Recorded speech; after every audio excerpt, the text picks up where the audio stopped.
Hello दोस्तों, कैसे हो? आपका स्वागत है त्रिपान स्टडी सेंटर में। आज जो हम करने जा रहे हैं पॉलिटिकल साइंस के महत्वपूर्ण चैप्टर राजनीतिक विज्ञान की। ये चैप्टर जो है हर क्लास के हर बोर्ड के बच्चों के लिए अत्यंत महत्वपूर्ण है, जिनके सिलेबस में ये टॉपिक है। चलिए देखते हैं हमारा आज टॉपिक क्या है। N evolution of the Panchayati Raj. What is evolution of the Panchayati Raj here?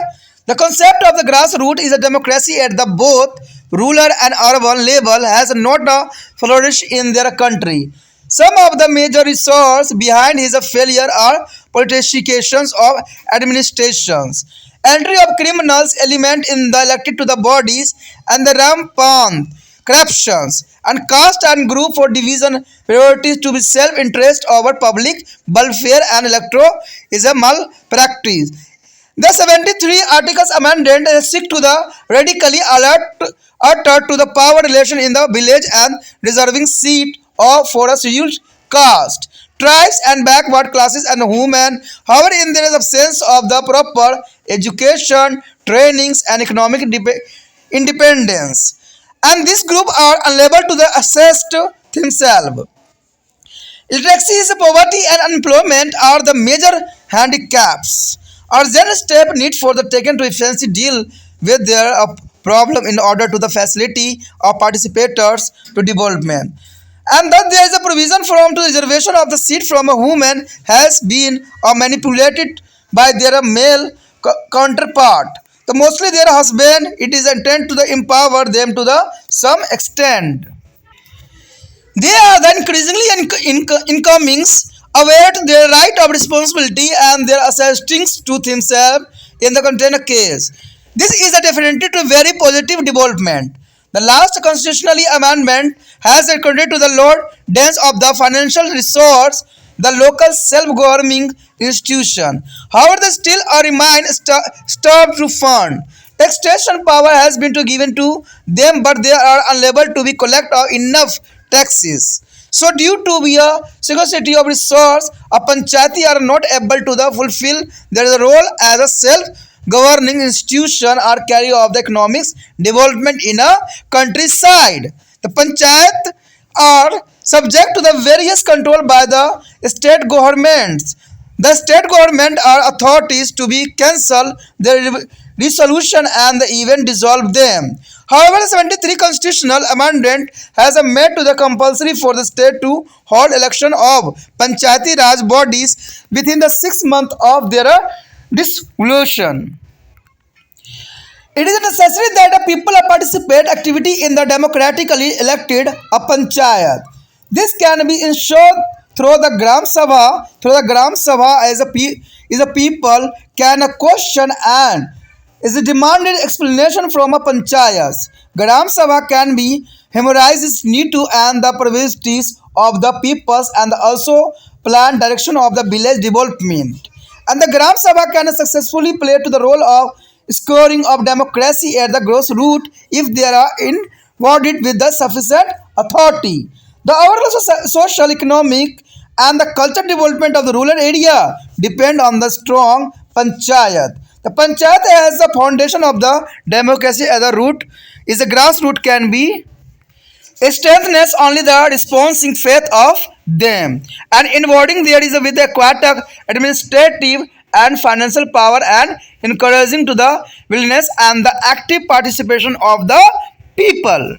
कहते हैं पंचायती राज्य का मूल्यांकन। देखिए, पंचायती राज्य का मूल्यांकन अत्यंत महत्वपूर्ण माना जाता है, क्योंकि अगर हमने इसके सारे पार्टों को समझने की कोशिश किया है, चाहे उसके फंक्शन हो, चाहे इसके इनकम रिसोर्स हो, तो इसका मूल्यांकन करना भी अत्यंत महत्वपूर्ण रहेगा। ग्रामीण और शहरी दोनों सतह पर जो है मूल सतह पर जो लोकतंत्र की अवधारणा फल फूल नहीं पाई है। देखिए, कल फल फूल क्यों नहीं पाई है? कुछ ना कुछ तो कारण इसका जरूर बनेगा ना। इसलिए असफलता के पीछे कुछ मुख्य कारण जो है प्रशासन का राजनीतिकरण, निर्वाचित संस्थाओं में अपराधियों का प्रवेश, व्याप्त भ्रष्टाचार, जाति और वर्गीकरण विभाजन, जन कल्याण के ऊपर स्वार्थ को प्राथमिकता और चुनावी अनाचार है। देखिए, कहते हैं कोई भी देश तभी फल फूल नहीं पाता है क्योंकि आज देखा जाए तो राजनीति में हर जगह कहते हैं गलत तत्वों ने अपना स्थान ग्रहण कर लिया है। कोई अच्छा व्यक्ति करना चाहता है तो उसको करने नहीं दिया जाता है, और जो कहते हैं जो अच्छा कर रहा है वो कर नहीं पा रहा है।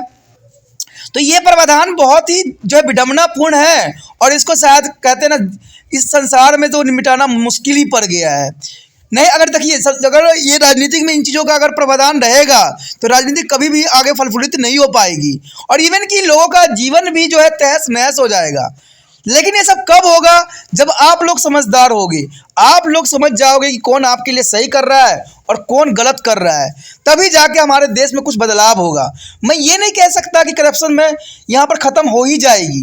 कहते हैं करप्शन तब तक खत्म नहीं होगी जब तक इंसान की सोच नहीं बदलेगी। करप्शन तब पैदा होती है जब इंसान की सोच ऐसे रहती है, लालच रहती है। तो लालच रहेगा तो करप्शन सदैव ही अपने जो है पैर बैठा के रखेगा। चाहे कोई सरकार ये क्यों ना कहते कि आप फ़ोन रिकॉर्ड करो, ये रिकॉर्ड करो, भाई इससे जो है शातिर अपराधी और सतर्क हो जाते हैं और उनका जो है करप्शन करने का तरीका भी बदल लेते हैं वो लोग। तो ये करने से आप करप्शन दूर नहीं कर सकते हो। करप्शन दूर करना है तो आप अपने मंत्रियों को समझाइए। करप्शन कोई आम गरीब बंदा नहीं कर रहा होता है, करप्शन बड़े बड़े लोग कर रहे होते हैं जो अच्छे खासे पोस्ट पे होते हैं। अब सोचिएगा कैसे।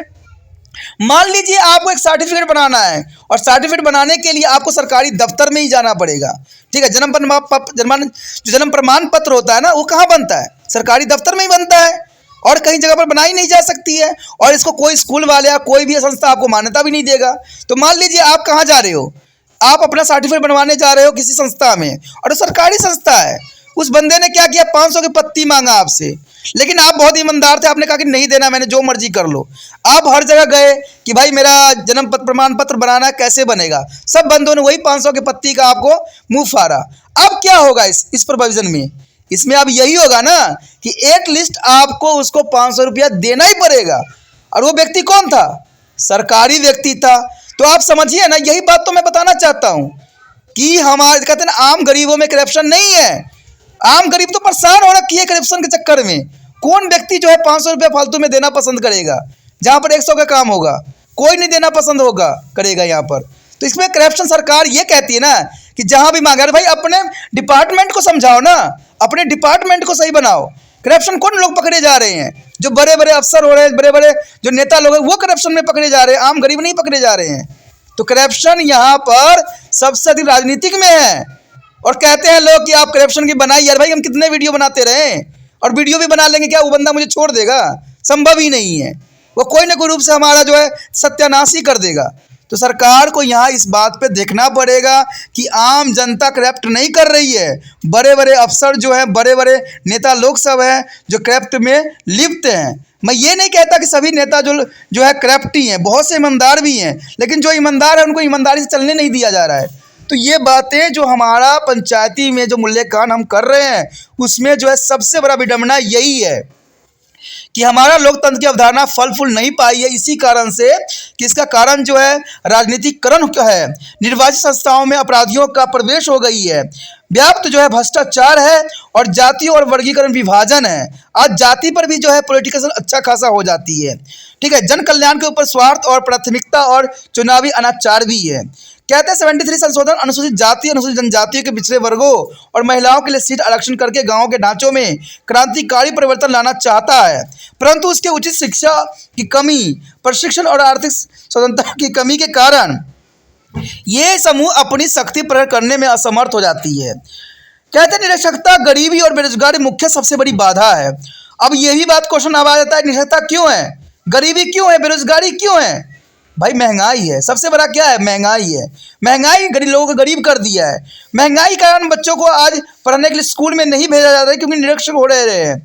और बेरोजगारी इसलिए बढ़ गई है क्योंकि आज जो है पढ़े लिखे अच्छे व्यक्ति नहीं मिल पा रहे हैं। आज पढ़ाई लिखाई बहुत जो है कहते हैं ना लो तरीका का हो गया है, जहाँ पर आज 10वीं क्लास के बच्चे को भी सही रूप से कुछ भी लिखने नहीं आता है। तो कैसे हमारा शिक्षा भी काफ़ी विकसित हो पाएगा? तो ये सारे कारण जो है हमारे कहते हैं देश के लिए सबसे बड़ी बाधा बन गई है। सरकार तो कहते हैं ना एक क्षेत्र में करती है, अपना पिट्ठी जो है थपथपा लेती है कि भाई मैंने तो बहुत बड़ा काम कर लिया है, लेकिन उनको ये समझ नहीं आती है कि ये काम तो आपका ही था, इसमें आपने कौन सी बड़ी काम कर दिया है। थोड़ा शिक्षा पर ध्यान दे दिया तो आपने बहुत बड़ा तरक्की कर गए हो। ऐसा नहीं होता है, आपने कुछ क्षेत्र में किया है, आगे करें। तो आप ये क्या सोचिएगा कि सरकार जहाँ पर मेरा रहेगा वहीं पर मैं करूँगा। अरे भाई सरकार होने से कुछ नहीं होता है, हमने देश के लिए करना है, देश के लिए करना है कुछ भी। और हर एक सरकार का ये जो है प्राथमिकता होना चाहिए कि शिक्षा हो, गरीबी हो, बेरोजगारी हो, इन पे जो है बहुत बड़ा करारा चोट करने की ज़रूरत है, जिससे कि हमारे देश में निरक्षरता, गरीबी, बेरोजगारी खत्म हो जाए। और ये तब होगा जब आम जनता भी जागेगी। आम जनता जब तक अपनी लालच की पिटारा नहीं छोड़ेगी, लालच की पिटारा में नहीं पड़ेगी, तब तक जो है ये काफ़ी विकसित नहीं हो सकता। इन समस्याओं को सुलझाने के लिए आवश्यक कदम उठाने बहुत ज़रूरी है, जिसे सहभागी विकास भी कह सकते हैं। यद्यपि महिलाओं के लिए सीटों के आरक्षण को उनके पुरुष साथियों, अधिकांश उनके पतियों ने गलत प्रयोग किया है। ये भी बात सही है कि आज अगर ग्राम क्षेत्र में देखोगे तो जो है पत्नी जो है अपना इलेक्शन जीतती है और पति का पूरा पूरा दबदबा होता है। तो ये जनरली हर एक गांव में देखने को आपको मिल सकता है, क्योंकि हम पंचायती राज्य पढ़ रहे हैं तो ये तो देखने को आम मिलती है। परंतु निश्चित रूप से इससे महिलाओं की कुछ हद तक जो है सशक्त किया भी है। वह अपने अधिकार और दायित्व के प्रति अधिक जागरूक होती जा रही है और कुछ मामले में तो अपनी शक्ति प्रदर्शन भी कर रही है। निश्चित ये बहुत ही सकारात्मक विकास का एक नमूना हो सकता है। नवीनतम जो है संविधान संशोधन में स्थानीय स्वशासित निकायों को जो है वित्तीय संसाधनों को व्यापक किया गया है। फिर भी उन्हें पैसे की कमी है, उन्हें कर लगाने की शक्ति दी गई है, पर वे पर्याप्त कर एकत्र नहीं कर पाते हैं। अंततः संसाधनों की कमी के कारण पंचायती स्वशासित संस्थाओं के रूप में अपनी भूमिका निभाने अथवा ग्रामीण क्षेत्र में आर्थिक विकास करने में सफल नहीं हुई है। पंचायतों पर राज्य सरकार के अनेक नियंत्रण हैं और राज्य सरकार को उनके प्रस्ताव रद्द करने और भंग करने का एक अधिकार भी है। परंतु 73वें संशोधन में राज्य के लिए अनिवार्य कर दिया गया है कि वह पंचायत राज्य संस्थाओं के भंग होने के 6 मास के अंदर उनको चुनाव करवाया जाए। यह आवश्यक है कि लोग लोकतांत्रिक ढंग से जो है निर्वाचित पंचायत में सक्रिय भागीदारी करें। इसे ग्राम सभा के माध्यम से सुनिश्चित किया जा सकता है। ग्राम सभाओं के माध्यम से लोग जो है पंचायत से प्रश्न कर सकते हैं और स्पष्टीकरण की मांग भी कर सकते हैं। ग्राम सभा लोगों की आवश्यकताओं और प्राथमिकताओं में तालमेल भी कर सकती है और ग्राम विकास की दिशा में नियोजित भी कर सकती है। ग्राम सभाएं तृणमूल जो है स्तर पर लोकतंत्र संरक्षण करने की भूमिका सफलतापूर्वक निभा सकती है। यदि उन्हें पर्याप्त अधिकार प्रदान किए जाएं तो ग्रामीण क्षेत्र का संपूर्ण आर्थिक, सामाजिक और सांस्कृतिक विकास मजबूत पंचायतों पर निर्भर भी हो सकती है। निम्नतम जो स्तर पर लोकतंत्र की बुनियादी रूप में पंचायतों को उनसे विश्वास जताकर उन्हें जो है पर्याप्त प्रशासकीय और वित्तीय शक्तियाँ देकर लोगों की जो है सक्रिय सतर्कता और भागीदारी को प्रोत्साहित करके सशक्त किया जा सकता है। तो इसी के साथ हमारा ये टॉपिक जो था अत्यंत महत्वपूर्ण था, जो कि ख़त्म हो जाता है और साथ में चैप्टर भी ख़त्म हो जाता है। अगला चैप्टर अत्यंत महत्वपूर्ण है, तो देखना मत भूलना।